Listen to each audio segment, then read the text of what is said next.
এখানে একটা বিষয় আপনাদের ইঙ্গিত দিচ্ছি মহান আল্লাহ তাআলা প্রসঙ্গে, যে এই যে পৃথিবী, এই পৃথিবী থেকে সূর্য হচ্ছে 13 লক্ষ গুণ বড়।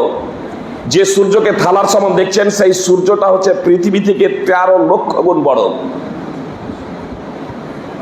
বিজ্ঞানীরা বলছেন বেটেল জিউস নামে একটা নক্ষত্র আছে, সূর্য থেকে ও 764 গুণ বড়।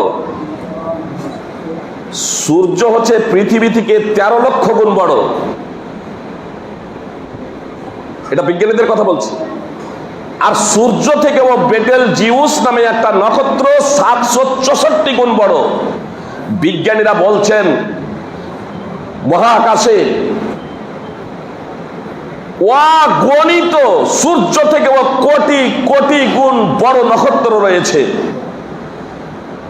তাহলে সূর্য থেকে ও কোটি কোটি গুণ বড় নক্ষত্র রয়েছে। যে মহান আল্লাহ তাআলা এই সূর্য, পৃথিবী, আকাশ এবং পৃথিবী সমূহ এবং অন্যান্য যাবতীয় সৃষ্টি এবং সূর্য থেকে কোটি কোটি গুণ বড় নক্ষত্র সৃষ্টি করেছেন, সেই মহান আল্লাহ তাআলা